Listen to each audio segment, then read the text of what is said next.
tayo sa gusto ko at katatapos lang natin mili ng kailangan na pagkain. So bumili tayo ng pizza saka hotdog. Ayan po guys, lalagyan natin po ng ang ating hotdog. Lalagyan natin ng onion.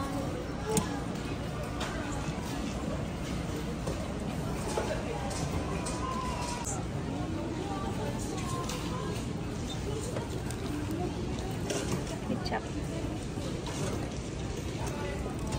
Mustard を入れる。はい、mustard.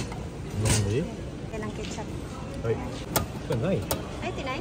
Guys, ang ating hotdog. At ayan yung drinks natin. May Pepsi. At ayan ang pizza. Ito po yung drinks nila. Ayan. Dinagdagan ko lang po guys ang ating cup for take home na po yan sa halagang 180 yen.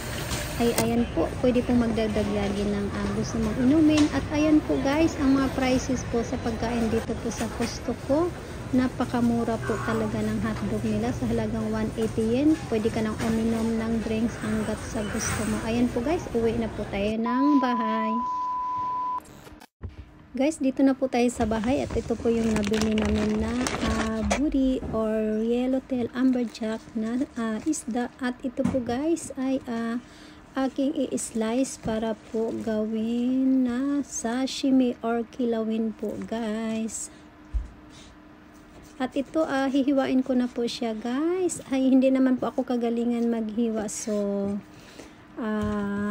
yung kaya ko lang po kasi slice lang naman ito. At ayan po guys ang pag-slice ko po ng buri. At itong isang slice lang po guys ay ihiwain ko lahat at for dinner na po ito guys. Ayan po. At itong una ko pong in-slices guys is yung part po ng sa bandang tiyan. So ito po talaga ang pinakamasarap sa isda. Maano po siya yung malasa. Ayan po. Tapos na po ang pag-slice ko po ito guys. Ay ayan po. Ang sarap po talaga niyan. Manamis-namis po ang lasa. Ayan, ready to eat na po iyan for dinner. Ayan po guys, ang style po sa sashimi dito po sa Japan. At ito naman po guys, ang aking luto kanina na odeng. Ito po ay Japanese recipe. Ayan po guys, napaka-simple na recipe nito. Ihalo-halo mo lang naman iyan at may panimpla na rin mabibili sa supermarket. At ayan po guys, ay ready to eat na po iyan. Masarap po sa malamig na panahon. At ito guys, ay gumawa na po ako ng sashimi bowl po iyan guys. At ayan, nilalagyan ko lang po siya ng soy sauce at may wasabi. Ayan po guys. Maraming salamat po sa lahat ng nanonood. Thank you for watching everyone. Love you all. Bye bye.